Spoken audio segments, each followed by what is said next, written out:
Hello, good evening students. Today in 11th class physics we are starting the chapter end exercise of motion in one dimension. Chapter 3 जो है chapter 3 motion in one dimension. बच्चों book सामने रखना तो आपको फिर मजा आएगा सारी चीजें करने में.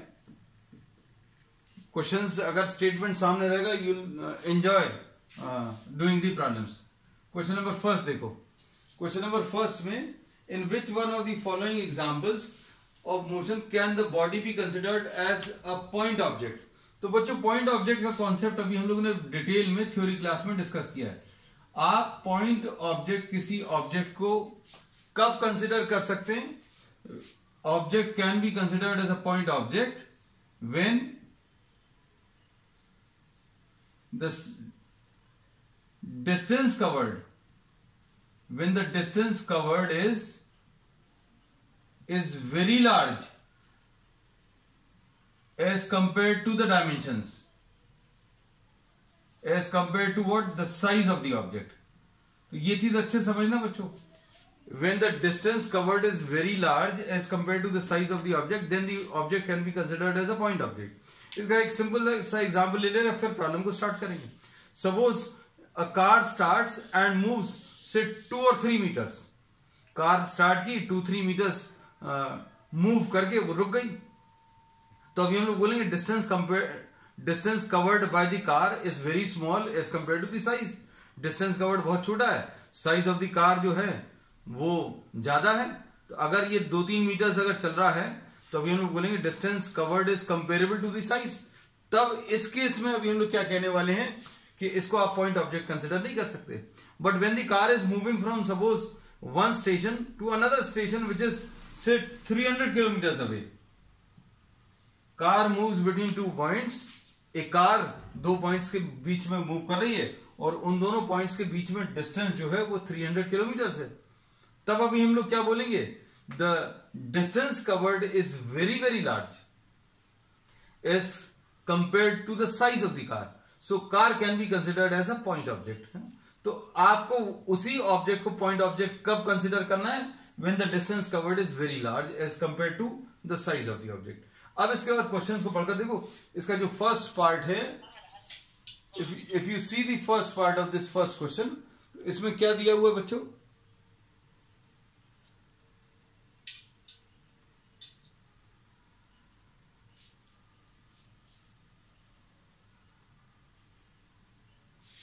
फर्स्ट क्वेश्चन देखना.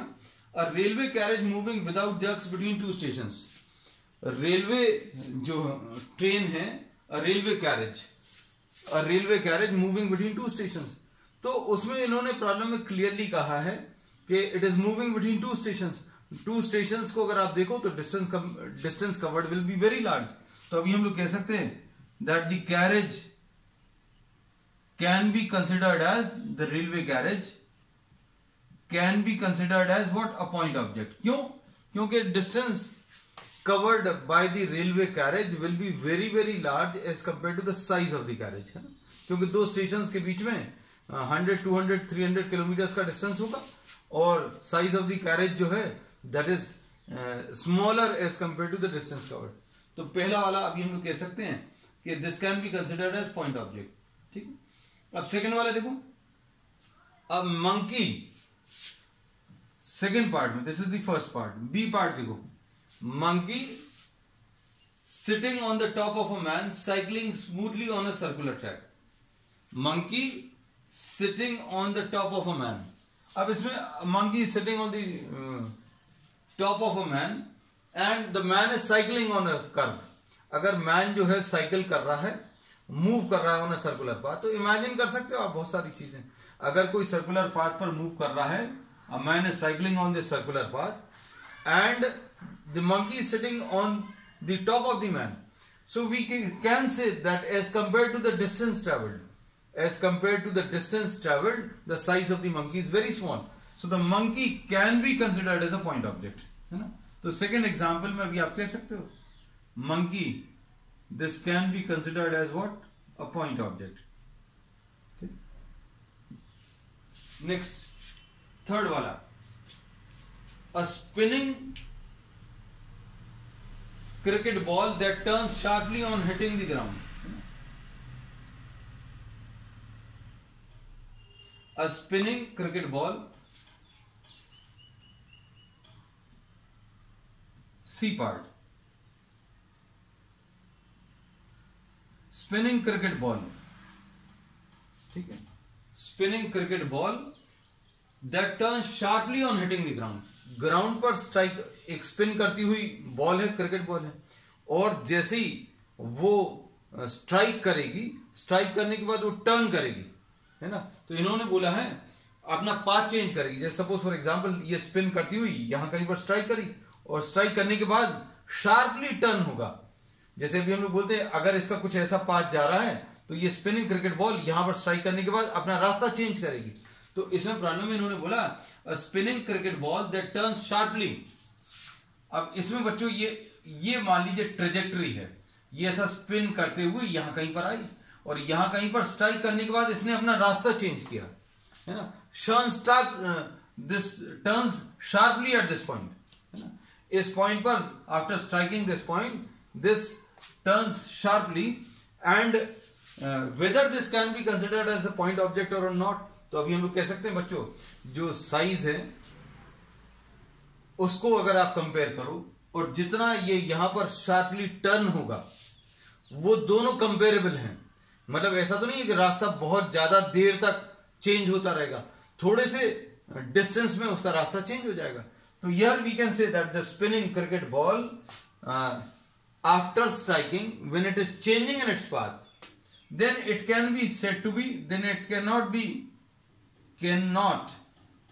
considered as a point object. क्योंकि कंडीशन क्या है वो समझना. कंडीशन ये है कि बॉल स्पिन करती है, स्ट्राइक करी, स्ट्राइक करने के बाद अपना रास्ता चेंज कर रही है, शार्प टर्न ले रही है ना. तो शार्प टर्न जितने डिस्टेंस में ले रही है तो वो डिस्टेंस बहुत ज्यादा नहीं होगा, और size of the cricket ball cannot be considered as a point object. हाँ, लेकिन उसी क्रिकेट बॉल को अगर आप हिट कर रहे हो, suppose the same cricket ball is hit for a huge six, if the same cricket ball is hit for a huge six, then what can we से.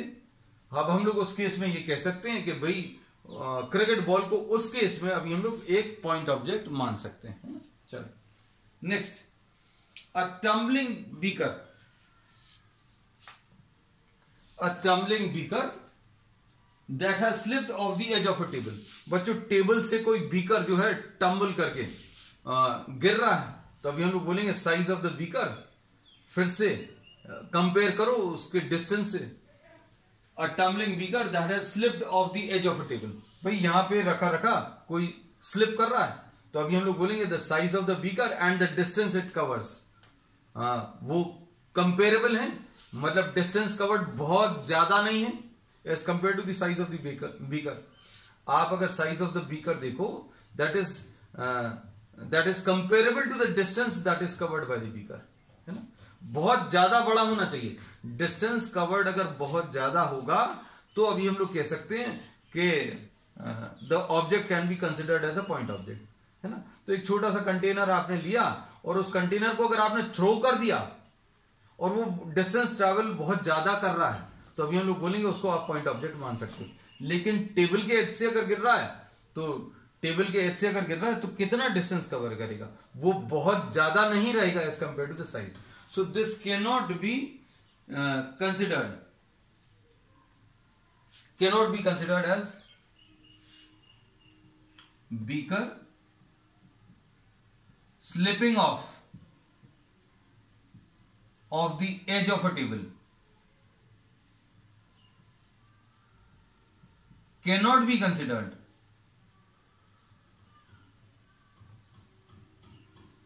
as point object. आप उसको point object जैसा नहीं मान सकते हैं. चलो next second question देखो. सेकंड क्वेश्चन बड़ा शानदार है. अब क्वेश्चंस बच्चों इस चैप्टर में थोड़े से अच्छे मिलेंगे, है ना. फर्स्ट चैप्टर थोड़ा सा, इसके पहले वाला जो चैप्टर था वो थोड़ा सा मोनोटोनस था, है ना, डायमेंशनल एनालिसिस. लेकिन अब प्रॉब्लम्स इसमें थोड़े से अच्छे दिए हुए हैं. The position time graph, question number 2 में बच्चों देखना, क्वेश्चन नंबर 2 में the XT graph the position time graph for two children, children का नाम दिया बच्चों, चिल्ड्रन ए एंड बी, ये याद रखना, two children A and B, returning from the school O, school का भी नाम दिया है, returning from the school O, हम जो मेन चीज है वो लिखते जा रहे हैं, आप प्राणों को पढ़ते जाना, to their homes P and Q, homes का भी नाम दिया है बच्चों, होम्स पी एंड क्यू, मतलब स्कूल का नाम ओ है, घरों का नाम, ए के घर का नाम पी है, बी के घर का नाम, the name of A's home is P and the name of B's home is Q, ये दिया हुआ है, are shown in the figure, choose the correct entries, है ना। अब इसमें बच्चों कुछ इन्होंने वो दिया हुआ है आपको कि इसमें से कौन सा जो है वो सही है। डायग्राम अभी हम आपको ड्रॉ कर दे रहे हैं क्योंकि डायग्राम ड्रॉ करना जरूरी रहेगा। This is x and this is T, ऐसा कुछ दिया है।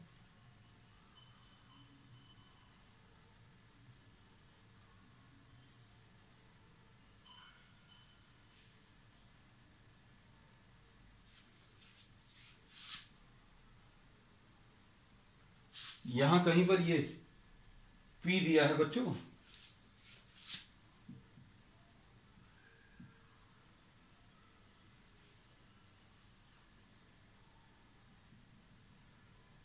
ऐसा कुछ,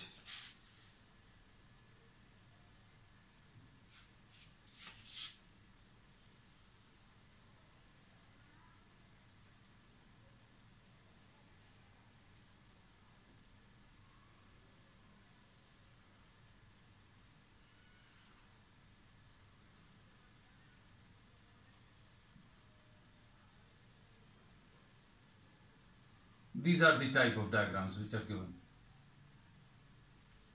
अब देखो इसमें this is the child A and this is the child B and this is O.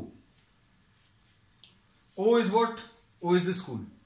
अब देखो बच्चों ध्यान से देखना, इसमें दोनों का जो पोजीशन टाइम ग्राफ दिया है, तो इसमें t इज इक्वल टू 0 पर, t इज इक्वल टू 0 पर A ने अपना मोशन स्टार्ट किया।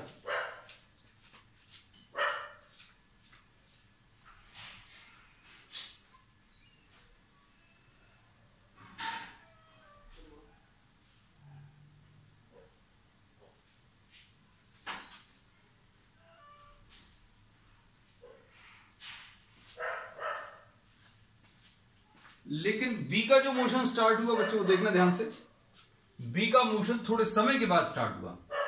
इसमें t इज इक्वल टू 0 पर ए का मोशन स्टार्ट हो गया, और जैसे जैसे टाइम बढ़ रहा है वैसे वैसे ये इसका डिस्टेंस बढ़ता जा रहा है अपने घर की तरफ।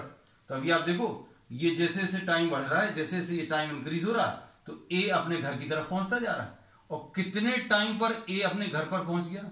ए का घर कौन सा है? A's house is P, ये अच्छे समझना बच्चों। B's house is Q, ऐसा कुछ दिया हुआ। अब देखना डायग्राम अच्छे से ड्रॉ कर लेना, क्योंकि डायग्राम हमारा उतना अच्छा नहीं है ना, आपके यहाँ स्केल्स वगैरह रहते हैं, बस मेन कॉन्सेप्ट समझने की कोशिश करना। अब देखो इसने जैसे ही ये t इज इक्वल टू 0 है, वो A ने चलना शुरू कर दिया, लेकिन B ने थोड़े समय के बाद, इतने समय के बाद, suppose t is equal to t1, इतने समय पर चलना शुरू किया।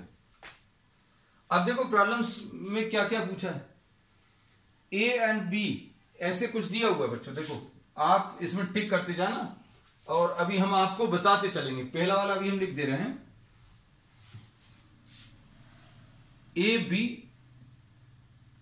Lives closer to the school, ऐसा कुछ दिया है। lives closer to the school than BA।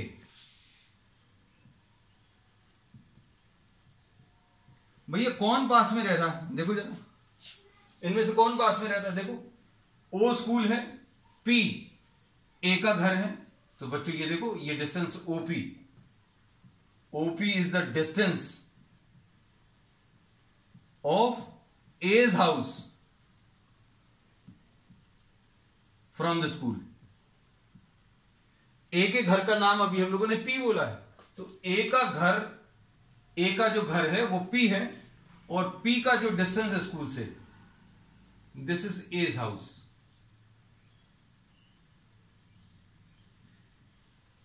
इसका जो डिस्टेंस है ओपी है। अब ओक्यू देखो, OQ is what? OQ is the distance of बीज हाउस फ्रॉम द स्कूल। तो बच्चों देखकर बताओ कौन सा ज्यादा पास में है, ओपी और ओक्यू में से कौन सा ज्यादा बड़ा है? तो ओक्यू ज्यादा बड़ा है, OQ is greater then OP. मतलब क्यू का जो डिस्टेंस है स्कूल से और पी का जो डिस्टेंस है स्कूल से, दोनों को कंपेयर करो तो ओक्यू ज्यादा है, ओपी कम है। तो इन्होंने क्या बोला, ए और बी में से कौन सा क्लोज रहता है, कौन सा ज्यादा पास में रहता है? तो बच्चों क्या कह सकते हैं, A lives closer to the school than B. ऐसे टिक करने हैं आपको, है ना। तो कॉपी में जब भी आप लिखते हो अपने स्कूल की कॉपीज में, तो ऐसा कुछ लिख सकते हैं, this is how you will be presenting the answer, A lives closer to the school than B, है ना। तो ये इसका रीजन क्या है? Reason OQ is greater than OP, या इसको स्मॉलर फॉर्म में भी लिख सकते हैं, OP is smaller then OQ। ये पहला क्वेश्चन। अब इसके बाद दूसरा क्वेश्चन क्या है, AB starts from the school earlier. भैया कौन ज्यादा जल्दी चलना शुरू कर रहा है स्कूल से? तो देखकर ये बता सकते, ये तो अभी हमने पहले भी बता दिया है, पहले ही डायग्राम में एकदम क्लियर कर दिया कि किसने जल्दी चलना शुरू कर दिया। A starts earlier than B। क्यों? क्योंकि t इज इक्वल टू 0 पर A ने चलना शुरू कर दिया था। t इज इक्वल टू 0 पर, फिर जैसे जैसे टाइम बढ़ेगा तो A का डिस्टेंस बढ़ता जाएगा। अब B ने कहां स्टार्ट किया? इतने टाइम तक इसने चलना ही शुरू नहीं किया, यहां से चलना शुरू किया। इसका घर भी दूर है तो भी ये देर से मतलब चलना शुरू किया। Despite of the fact that B is living at a larger distance, B starts at a later instant of time है। तो A starts earlier। तो इस सेकंड वाले क्वेश्चन का ये आंसर हो गया। अब इसके बाद देखो बच्चों, कौन ज्यादा तेज चल रहा है ना? Who walks faster? तो फास्ट के लिए अभी हम लोगों को मालूम है बच्चों, पोजीशन टाइम ग्राफ का slope, the slope of xt graph gives the speed of the object। देखो बच्चों ध्यान से, किसकी स्पीड ज्यादा है देखकर बता सकते हो। भैया इसका स्लोप कम है, इसका स्लोप ज्यादा है। किसका स्लोप कम है? ए का स्लोप कम है, बी का ज्यादा है। तो अभी हम लोग क्या बोल सकते हैं बच्चों, slope of A is smaller than slope of B, है ना। Slope for the student A is smaller than slope for the student B. तो क्या कह सकते हैं, speed for the student A will be smaller than speed for the student B. तो भैया ए जो स्टूडेंट है उसकी स्पीड कम है, बी की ज्यादा है, और बी को ज्यादा रखनी ही पड़ेगी। क्यों रखनी पड़ेगी बच्चों? इसलिए रखनी पड़ेगी क्योंकि इसने देर से चलना शुरू किया है। भाई ए ने तो जैसे ही छुट्टी हुई घर की तरफ, as soon as the school is over, A starts moving towards his house, but what happens to B, B starts at a later stage, है ना। तो ये देखो इसका जो स्लोप है वो ज्यादा है। फिर उसके बाद सी पार्ट, डी पार्ट में क्या पूछा, तो हु वॉक्स फास्टर? तो अभी हम लोग क्या कह सकते हैं बच्चों, बी वॉक्स फास्टर, है ना। तो ये सी पार्ट का आंसर आ गया। अब डी पार्ट देखो बच्चों, है ना। क्वेश्चन देखते जाना, सारी चीजें एकदम परफेक्टली क्लियर हो जाएंगी, है ना। कॉन्सेप्चुअली बहुत सारी चीजें आपको पता चलती है इस ग्राफ में। A and B reach home at the same time, different time. तो देख लो बच्चों, ए और बी में से कौन किस टाइम पर पहुंच रहा है? तो ए का घर पहुंचने का टाइम और बी का घर पहुंचने का टाइम, दोनों का टाइम सेम है।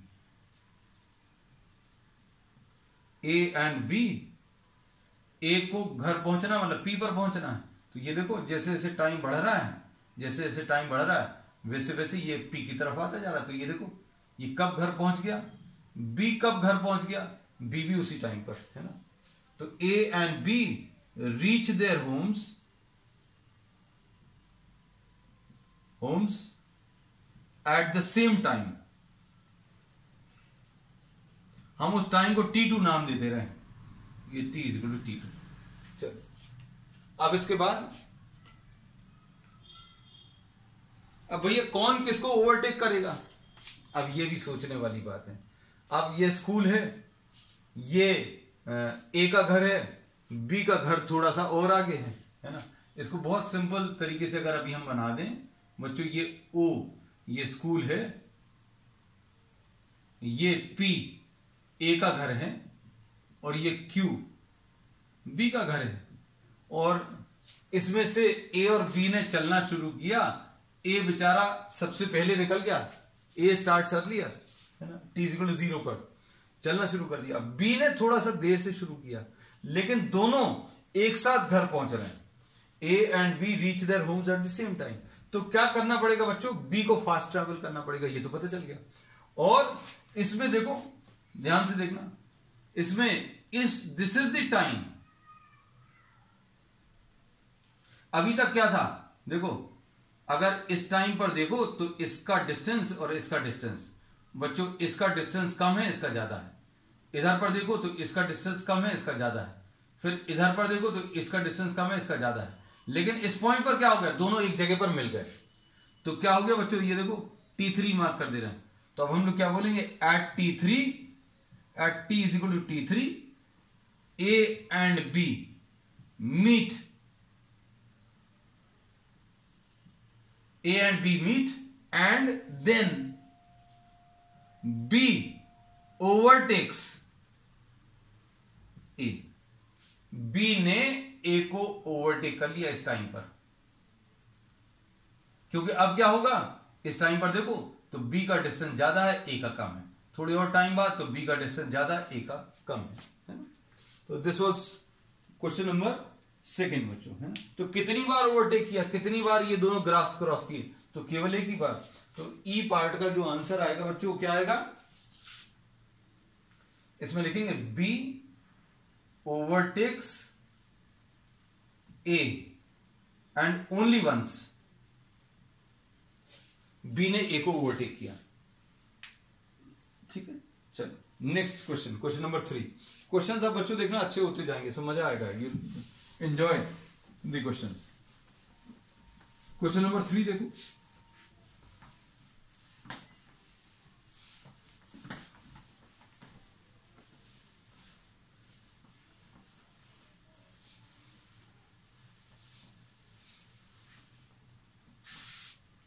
A woman starts from her home at 9 AM. Question number 3 में देखना बच्चों, A woman starts at 9 AM. 9 बजे घर से चली, She starts at 9 AM. Walks with a speed. Speed कितनी है बच्चों, Speed is 5 kilometers per hour. 5 kilometers per hour. On a straight road. At a distance, and she walks to her office, and on a straight road up to her office 2.5 kilometers away. तो distance बच्चों 2.5 kilometers है, ठीक है। और फिर उसके बाद and stays in the office up to 5 PM, है ना। मेन चीजें अभी हम आपको बताते जा रहे हैं, जो प्रॉब्लम है, जो टाइम है। And returns with the auto, ये तो वॉक्स है, walks to the office, and returns by auto with a speed of 25 kilometre per hour. Obvious है बच्चों, walking speed is 5 kilometers per hour and she returns by an auto whose speed is larger. देखो 5 kilometers per hour है, ये 25 kilometers per hour. Choose suitable scales and plot the XT graph. देखो बच्चों, ये situation बहुत एकदम practical situation है। सुबह 9 बजे she starts 9 o'clock, walks at a speed of 5 kilometers per hour. तो बच्चों अब हमें ये आइडिया लगाना पड़ेगा कि उसको कितने समय में, at how much time does she reach, at how much time does she reach her office, है ना। तो time taken to travel to the office, ये बता सकते हो बच्चों? Time taken to travel to the office, ठीक है। Time taken to travel to the office ये कैसे मिलेगा बच्चों? T will be equal to distance divided by speed, और डिस्टेंस डिवाइडेड बाय स्पीड कितनी है बच्चों? 5 है। तो ये बच्चों कितना आ जाएगा? Half an our. This will be what? Half an our. तो सुबह 9 बजे अगर चली थी तो 9:30 पे, at 9:30 she will be reaching 30 minutes, in 30 minute she will be reaching her office. फिर 5 बजे तक वो ऑफिस में रहेगी, तो उसका पोजीशन कांस्टेंट बनी रहेगी, है ना।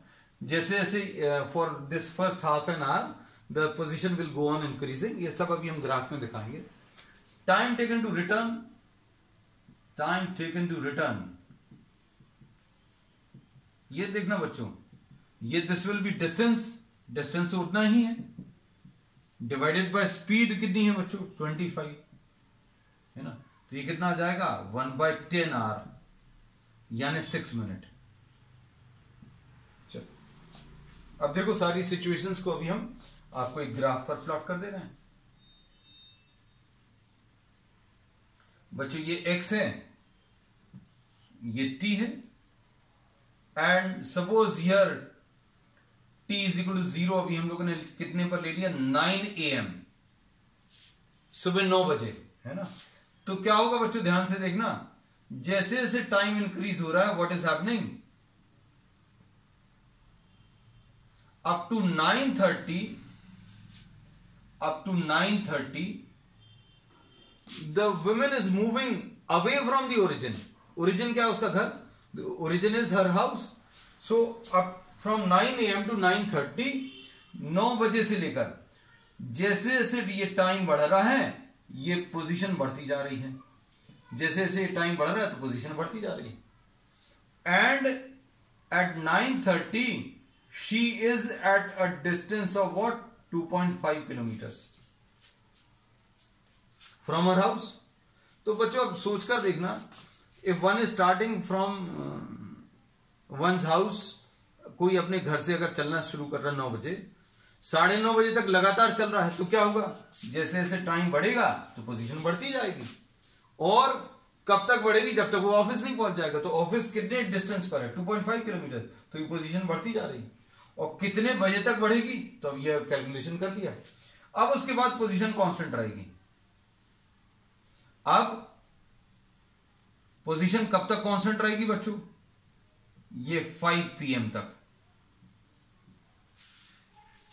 5 PM तक पोजीशन क्यों कांस्टेंट है? Because this is the origin and the women is at a distance of 2.5 kilometres from her house. और ये पोजीशन कांस्टेंट क्यों रहेगी? This position will remain constant because she is in her office. तो अभी हम लोग बोलेंगे from 9 to 9:30, from 9 AM, sorry, from 9:30 AM to 5 PM, woman is in her office। और अगर ये ऑफिस में है तो x की वैल्यू कैसी रहेगी? कांस्टेंट रहेगी, है ना। ये अभी हमने मेन की पॉइंट लिख दिया। अब उसके बाद she takes what? An auto. Auto अगर लेगी, जैसे मान लीजिए ऑफिस से अगर वापस आएगी, दिस इज द ओरिजिन, तो क्या होगा बच्चों? देखो S is what? The separation. X is what? The separation. This is the office. What will happen?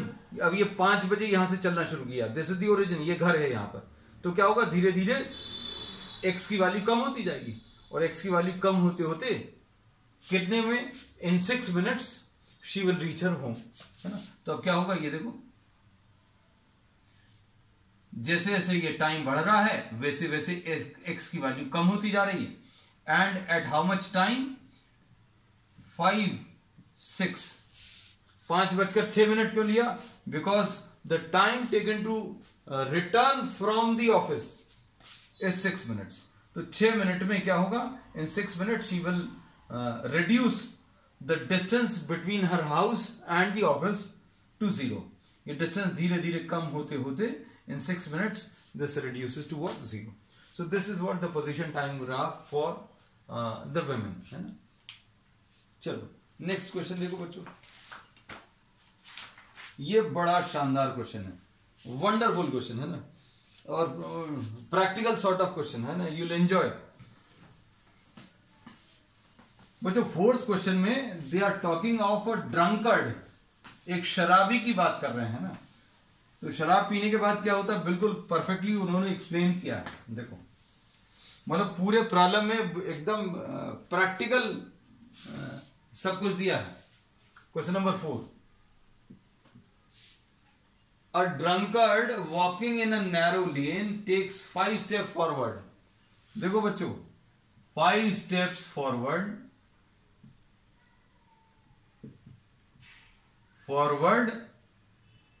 and 3 steps. इसमें फिजिक्स की जरूरत नहीं बच्चों, मतलब physics is not at all required if you just try to understand the situation. इसने क्या किया, 5 steps आगे लिए और फिर 3 स्टेप्स वापस आ गया. इसने 5 स्टेप्स आगे की तरफ लिए फिर बैकवर्ड 3 स्टेप्स. तो एक्चुअल में वो इसका मूवमेंट कितना है, एक्चुअल में इसका मूवमेंट सिर्फ 2 स्टेप्स का है. और इसमें इन्होंने बोला फॉलोड बाय 1 सेकेंड, मतलब इसका पूरा जो मूवमेंट है वो ऐसे ही है, 5 स्टेप आगे लेगा 3 पीछे की तरफ आ जाएगा and so on. Each step is 1 metre long. Each step is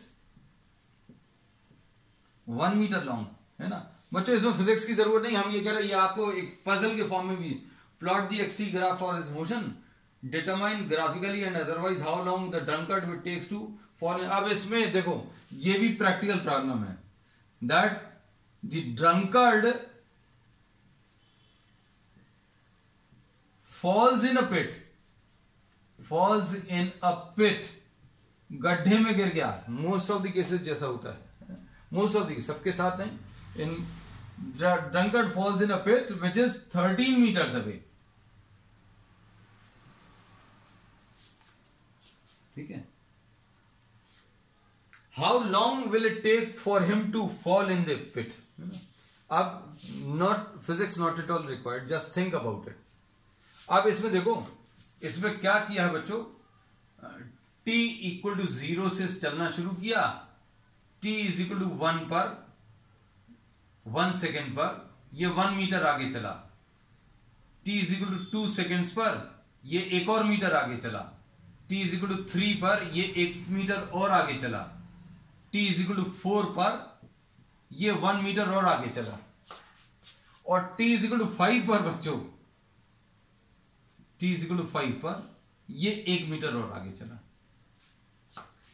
फिर अगले 1 सेकेंड में 6 सेकेंड्स में ये वापस आ गया. इसको अभी हम लोग क्या बोल सकते हैं बच्चों, ध्यान से. ये t इज इक्वल टू 6 पर, ये देखो रेड से बाहर कर दिया, वापस आ गया. t इज इक्वल टू 7 पर यहां पर आ गया. t इज इक्वल टू 8 पर. 5 स्टेप फॉरवर्ड और 3 स्टेप बैकवर्ड्स. तो in every 8 seconds the drunkard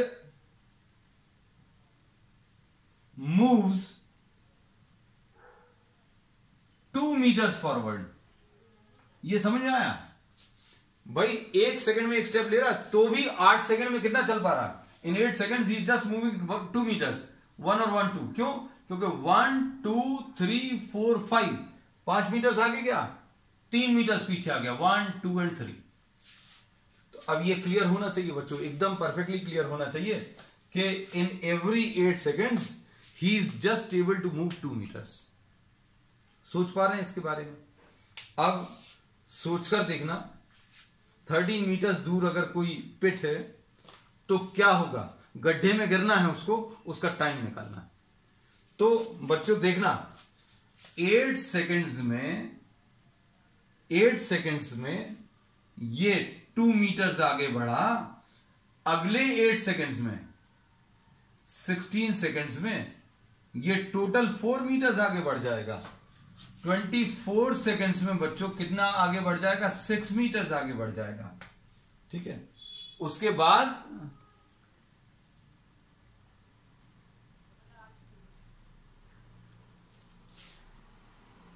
32 seconds में ये 8 मीटर्स आगे बढ़ जाएगा। अब देखो यहां पर बच्चे, most of the students commit a mistake, है ना। वो क्या गलती करते हैं कि कैलकुलेशन करते जाते, कहने अभी तो 13 मीटर चलाना है, तो लेकिन इसका मूवमेंट याद रखना, ये कैसा मूव कर रहा है, 5 मीटर आगे जा रहा है फिर वापस आता है ना। तो अब मान लीजिए,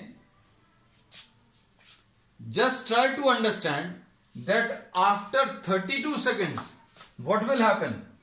He will be moving forward, he will be moving forward by 5 meters for 5 seconds। 5 second जो है वो लगातार आगे जाने वाला है ना। तो अभी हम लोगों ने ये बोला था बच्चों कि शुरू के 5 सेकंड वो आगे चलता है फिर पीछे आता है। जब वो बच्चों 8 मीटर्स कवर कर लेगा, ये 2 मीटर्स, फिर ये अगला 2 मीटर्स, फिर ये अगला 2 मीटर्स, फिर ये अगला 2 मीटर्स, अब ये 8 मीटर्स के बाद अब इसका मोशन याद रखना क्या, कि भैया अब ये पहले क्या करेगा, 5 मीटर आगे जाएगा, 1 2 3 4 5, फिर वापस आएगा। What will happen to the drunkard? After traveling a distance of 8 meters, the drunkard will move forward by 5 meters and then he will return back। और फिर उसका 5 मीटर आगे चलेगा, फिर 3 मीटर वापस आएगा। अब 3 मीटर वापस तो तब आएगा जब वो उस गड्ढे से निकल पाएगा। भैया 8 मीटर ट्रैवल किया, उसके बाद 5 मीटर आगे गया, तो क्या हुआ, गड्ढा उसका इंतजार कर रहा था। तो what happens, the drunkard falls in the pit. तो क्या होगा, इन 13 सेकेंड्स, सॉरी 5 सेकेंड और ले लो, in another 5 seconds, in another 5 seconds the drunkard falls in the pit because the distance will be 8 meters per plus 5 meter। तो वापस आने वाला स्टेप वो कर ही नहीं पाएगा। तो ये एक अच्छा क्वेश्चन था, है ना। अब इसमें टाइम वाइज अगर अभी हम लोग सारी चीजें आपको बताएं तो अच्छे से इमेजिन करना बच्चों, ध्यान से देखना, सारी चीजें एकदम आपको परफेक्टली क्लियर होंगी। ये तो अभी हमने आंसर तो आपको निकाल दिया कि 13 सेकेंड्स में the drunkard will fall into the pit, है ना। क्योंकि 5 सेकेंड में 5 मीटर आगे जाकर अगले 3 सेकेंड में वो वापस आता है। तो हर 8 सेकेंड्स में, in every 8 seconds the drunkard is moving forward by 2 metres, just 2 metres, है ना। और फिर अगले 8 सेकेंड में 4 मीटर और ट्रेवल किया, 2 मीटर्स और ट्रेवल किया, 24 सेकेंड्स में 6 मीटर्स और 32 सेकेंड्स में 8 मीटर्स। फिर उसके बाद इसका मोशन याद रखना कि 5 सेकेंड बाद 5 सेकेंड लगेंगे तो 5 स्टेप फॉरवर्ड लेगा और गड्ढे में गिर जाएगा, वापस आने वाला स्टेप वो नहीं कर पाएगा, है ना। So in 13 to travel 13 metres he will require how much, another 5 seconds, मतलब टोटल 37 सेकेंड्स में, 37 सेकेंड्स में the drunkard falls into the pit। ये याद रखना, the drunkard falls in the pit, travels 8 plus 5 meters in 37 seconds। अब इसका detail बच्चों अभी हम आपको दे दे रहे हैं, देखना ध्यान से। t इज इक्वल टू 0 से लेकर t इज इक्वल टू 5 तक क्या होगा, s1 की वैल्यू 5 मीटर्स। अच्छे से सुनना बेटा, t इज इक्वल टू 5 से लेकर t इज इक्वल टू 8 तक, 3 सेकेंड और क्या होगा बच्चों, s2 will be equal to 5 minus 3 यानी 2, ऐसा कुछ आ जाएगा। हम बिल्कुल डिटेल बता रहे हैं।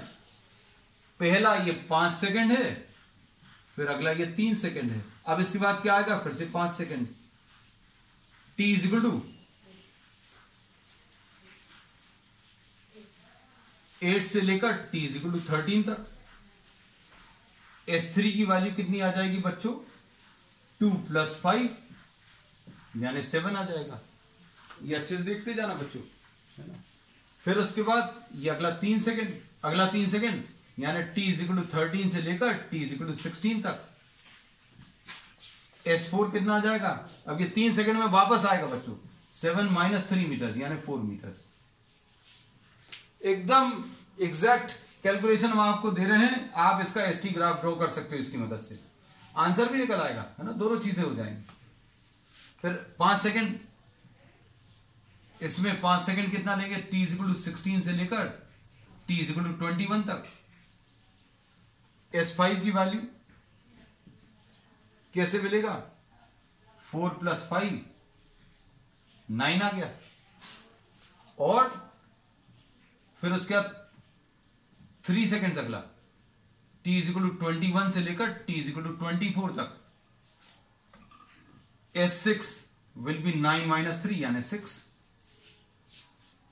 फिर इसके बाद बच्चों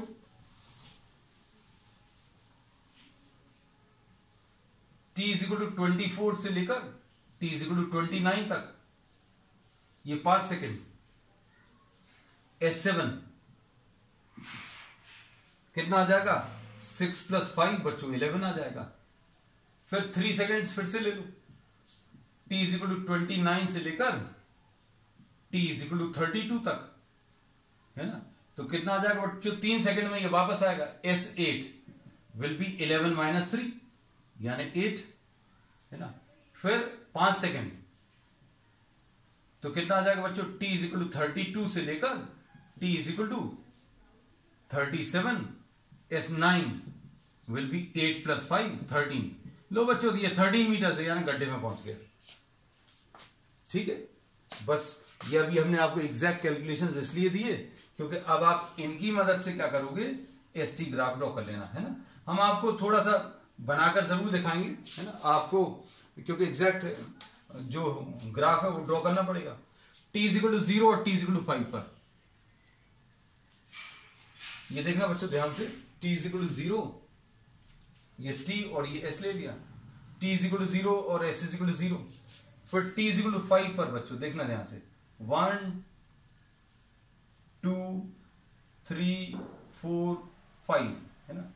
तो t = 5 पर s की वैल्यू 5,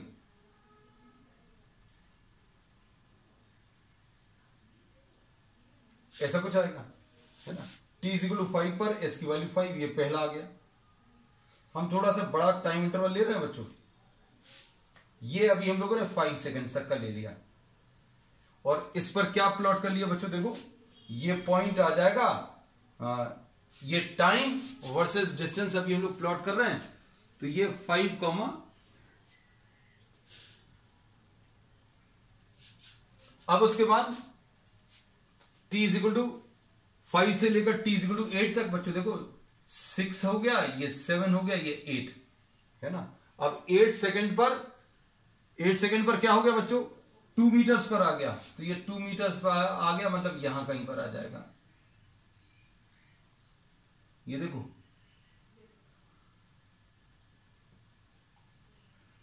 एट सेकेंड्स पर ये ऐसा कुछ आ जाएगा। तो ये कितना आ जाएगा, 8,8,2, ये 8,8,2 प्लॉट कर लिया। फिर उसके बाद अभी आप क्या प्लॉट कर लेना बच्चों, 13,7।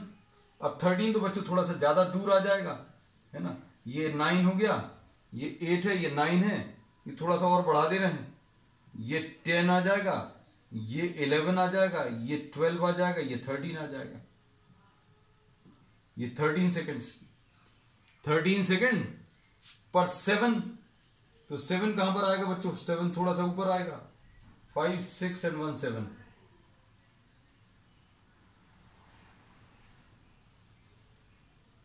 तो ये ऐसा कुछ बच्चों ग्राफ आता जाएगा,